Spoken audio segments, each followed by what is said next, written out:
Should you be summoning on this weekend's amazing banner for DRAELYN and Talon, or should you be waiting for the next limited banner? There's a lot to consider this time of year in Watcher of Realms. This is the last big banner of the month of the Thanksgiving, Black Friday festive period in any gacha game, but especially Watcher of Realms. It kind of feels like it's been building up to this banner along with the conclusion of all the Dracula banners. We have the Dracula, MINA, and Van Helsing banners all wrapping up.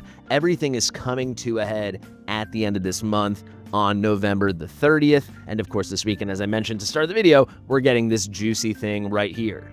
Personally, I am going crazy on this banner, but my situation may not be your situation, right? I'll explain my thinking at the end of this video, kind of towards the end of the second half. But for now, for my evaluation of this banner, as I give advice to you guys on the whole, we have to talk about the bigger picture. Because yes, Thanksgiving and Black Friday, that's a really big moment in a gacha game.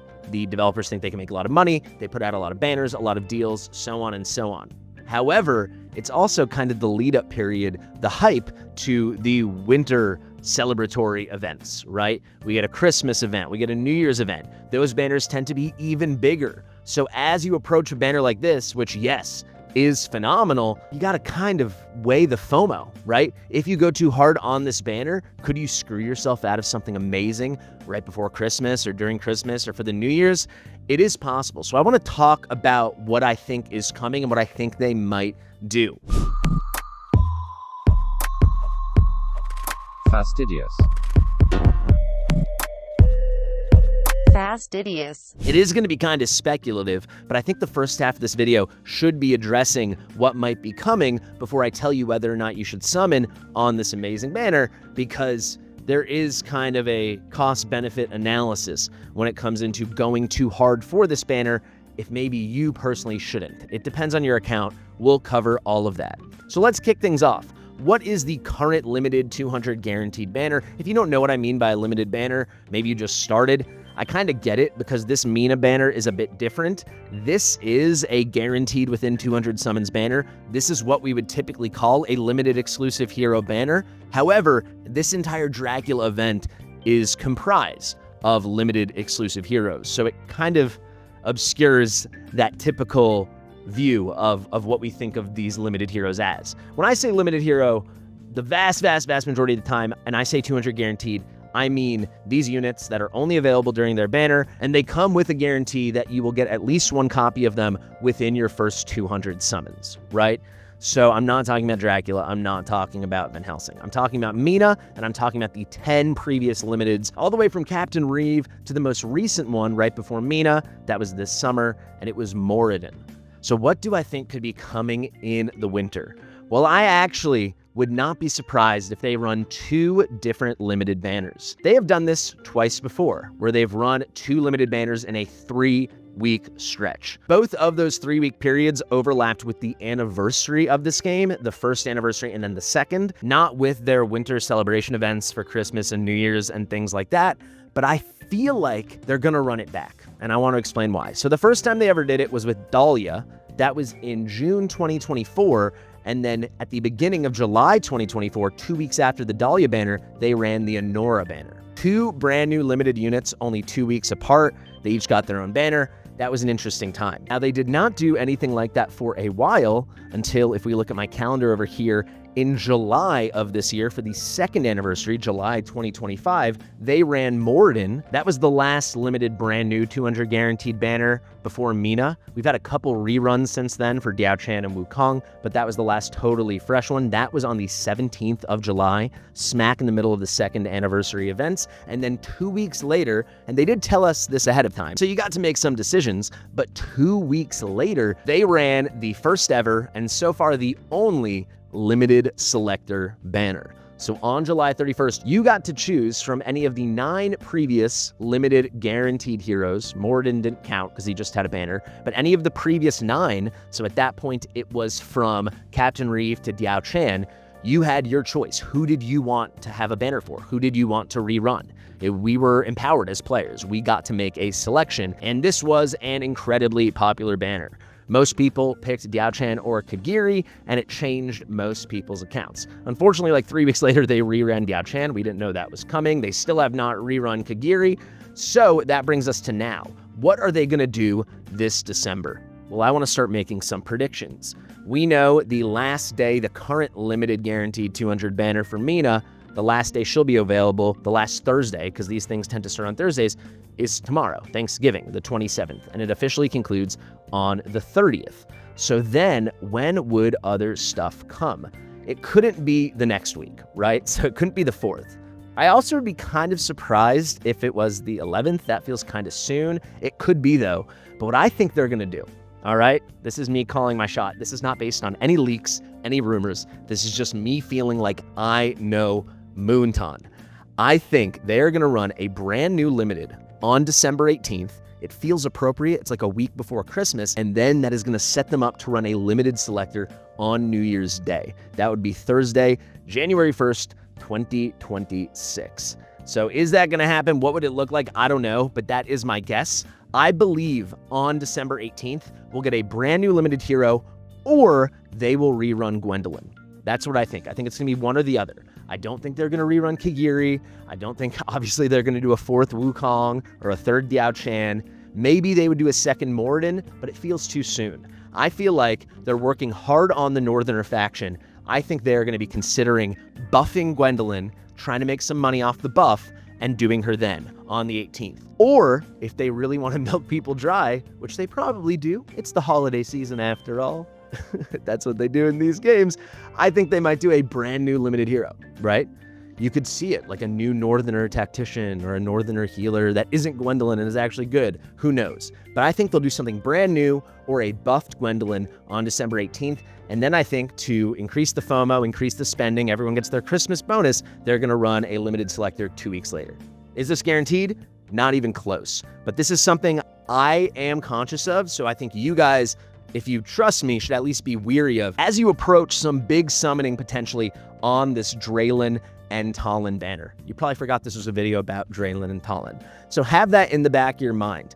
What kind of player do you want to be? Do you want to be conservative and save? Do you want to risk a little now because we don't know what's coming? Do you want to be somewhere in the middle? That is up to you. That is up to your account. That is based upon your goals in the game and where you're currently at and which heroes you currently have. So I can't speak so specifically to it. If you have questions, let me know below. But I do think you should try to keep that long view, because historically in this game, things get pretty wild around Christmas, starting about 2 weeks before Christmas. So this year, that would be Thursday, December 11th. And who knows, maybe it starts off then with the first limited or limited rerun or whatever. I don't know exactly these dates, but I am expecting they're going to throw 2 big things at us that demand our rare summoning crystals and our diamonds. Before we move on to a little bit of analysis on DRAELYN and Talin, I do want to point out they are also running this banner as a divine summoning banner. So if you want to go hard for these units, I think a lot of people, if you don't have these units, should really be interested in this banner. But also, you want to go hard for them, but then you don't want to use your rare summoning crystals or your diamonds, maybe throw some divines at it. That could be a happy middle ground. I used to always say, save your divines for 2x by 20x, or back in the day it was 2x by 10x or 2x by 15x. They just don't run that anymore, and on the rare occasions they do, the banners just aren't that good anymore. So at this point, I think if there are 2 great units you want on a divine summoning banner, it's a pretty good opportunity. We've also seen Divine Nascent. We just saw our first surprise divine banner. That was our first 1+1 divine. So these are other good uses of your legendary summoning crystals. This is just something to keep in the back of your mind. Now, if you want to go for this banner, what is there to consider? Well, first off, if you're interested in this banner, use my link in the description or the top pinned comment to sign up for my pulse party. We're doing a pulse party tomorrow. It will be like 14 or 15 hours after this video goes live, and it should be a lot of fun. It's gonna be a Thanksgiving, very festive pulse party. I'm gonna go absolutely insane, as you're about to hear in this video. But if you wanna join in, even for a couple summons, or just wanna show up and watch to hang out, do it. But if you wanna join and have me pull your summons, use the link to sign up. It's 100% for free. If you sign up, I will pull your summons. It's not like a queue or a waiting list. Everyone that signs up, as long as you're there live, you'll get to go. That's how it works. But DRAELYN and Talin. Let's start with Talin. She's pretty confusing. If you guys want an updated Talin guide, I am happy to do that. She basically, in every way, is 2 characters. They kind of pretend she's doing this druid shape-shifting thing, which I guess is not pretending. That is what she does. but they're acting like, oh, this is one version of Talon, this is another. I guess based on lore, that's what's happening, but based on the kits of her normally and then her when she changes into that white bear in the Berserker stance, they're not related at all. They really are not, so you kind of have to talk about her as two different units. What's so cool is both versions are super strong, so effectively you get two high-tier units for the price of one for Talon, and she's in two phenomenal factions, so that's pretty interesting. But it is weird, because it's like, hey, when she's in this form, she's this, and this form, she's that, except the this and the that could not be less related. When she is on a platform, she is a single-target magic DPS. She's got Dispel, that's the only thing shared between the forms, and she's got really high damage. She shreds a ton of magic resistance when she is ulting, so it's basically ignoring the magic defense, and she's just a really good DPS. When she is the bear form, like this right here, great transition, thank you, ult, animation, pop-up, tooltip, whatever. When she's like that, she is no longer a marksman, she no longer does magic damage, she's on a melee tile, her block increases, her attack interval gets higher, so she becomes slower. She starts getting a ton of HP, a ton of defense. She becomes this tank, and she deals really good AoE physical damage. And she's really strong, but she's just entirely different. She is effectively two completely different units. And unless you're going to pick her up off the field and redeploy her, so she was a platform, you pick her up and you make her a melee, or she was a melee, you pick her up and make her a platform, she's not a tactician, so it's not like she can switch between these two during the fight. It's just however you deploy her, she becomes a different hero.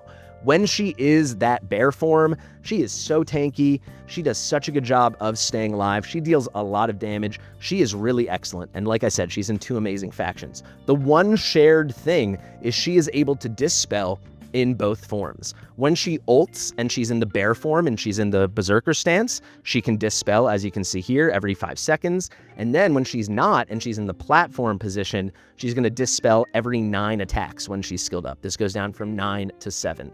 So I love her. She's one of the strongest units in the game. She just got buffed and she was already very strong. I think she's actually underrated at this point. The amount of damage she can do, how versatile she is, her excellent factions. I think she's one of the most usable units from early game all the way to end game. I think she is just really special in that way. She brings so much to the table. Also, she has very good awakenings. If you look here, a key part of her kit is her Iron Bark Armor passive, and essentially, this is a whole interaction with her Thorned Shield ability.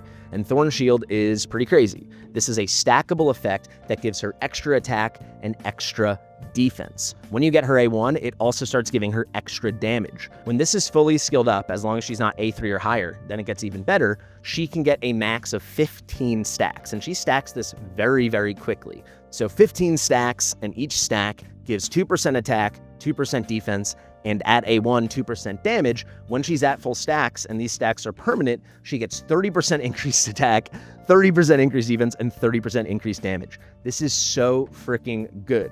The A2 is good because she's a marksman. She doesn't have the highest attack. Plus 300 is very nice. I will say very underrated with Talon is her talent. Built into her kit is just another 15% attack at all times. This is just a special line to start off her talent. Talon's talent. It is a very, very nice part of it. And then the A3, this is what I think people should be going for. I have her at A2.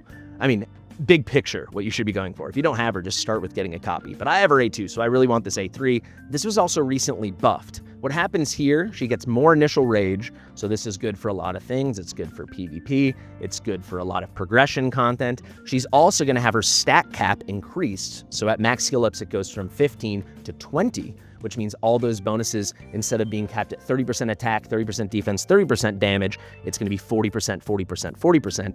And she gets stacks a lot faster. Previously, she'd get 2 stacks whenever she ulted. Now it's 4. So she's going to hit those 20 stacks super quickly. She's going to have more stacks. It goes up to 20 now. So the 40% attack, the 40% defense, the 40% damage, that all comes really fast. Somewhere in between, when she gains stacks, she's also getting increased damage reduction from AoE hits and increased penetration. So she's going to shred even more magic defense, magic resistance when she's on the platform, and normal defense when she is on a melee tile in the Berserker stance. stance. And then also when she's at full stacks, which remember, by the time you've got her A3 or higher, she gets to full stacks very quickly and it's permanent. She stays there the whole battle. She's going to get 1 death save. You can see she will survive a fatal damage hit the first time each deployment. So every time you redeploy her, you can get this death save again, and you're going to get a 50% health restoration. She's so good. I think people think very highly of her, but I'm saying even still, I think she's underrated.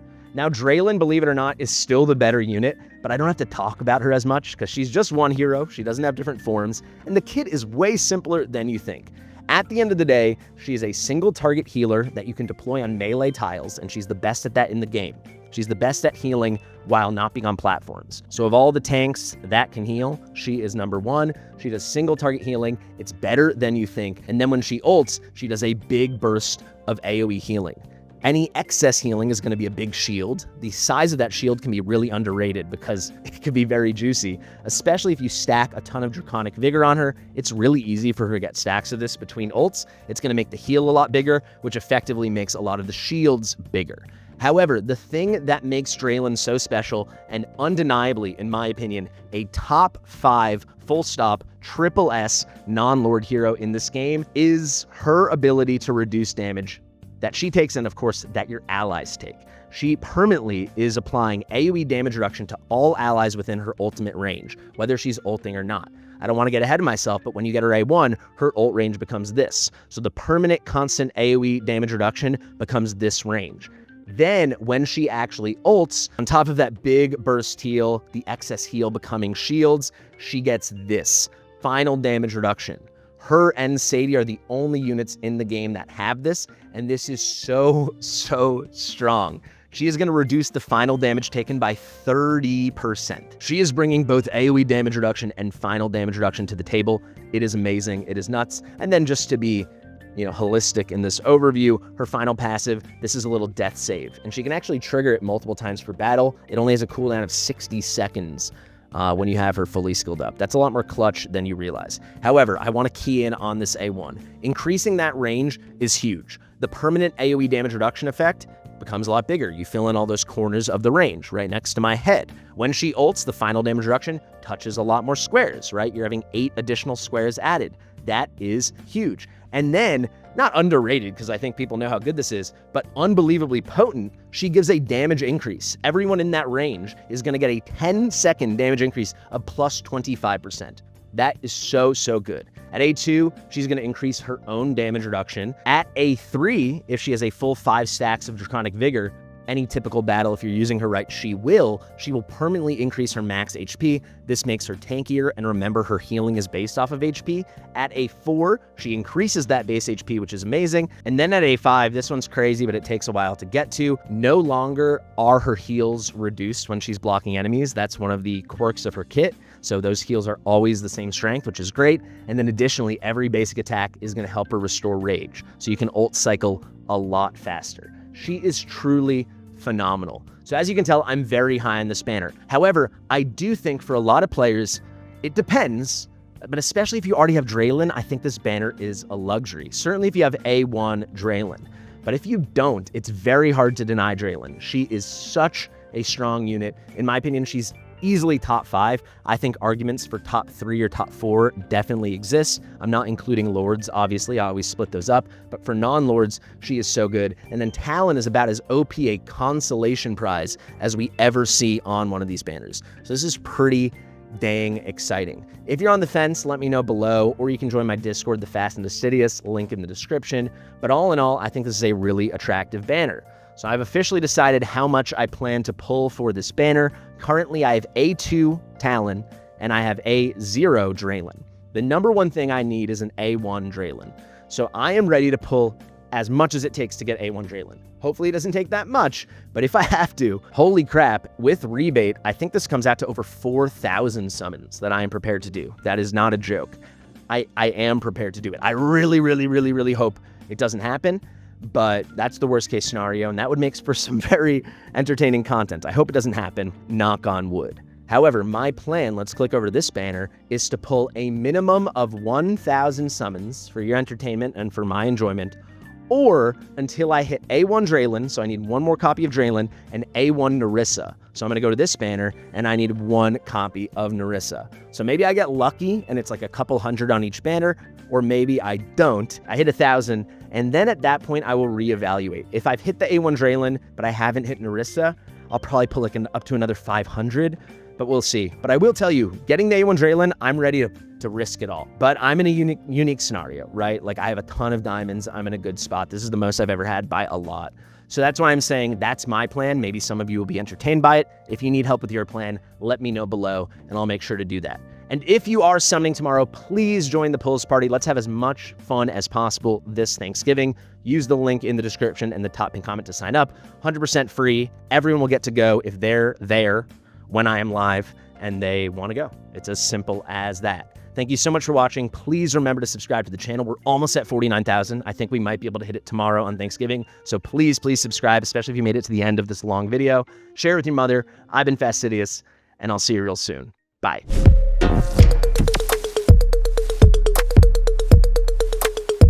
Fastidious.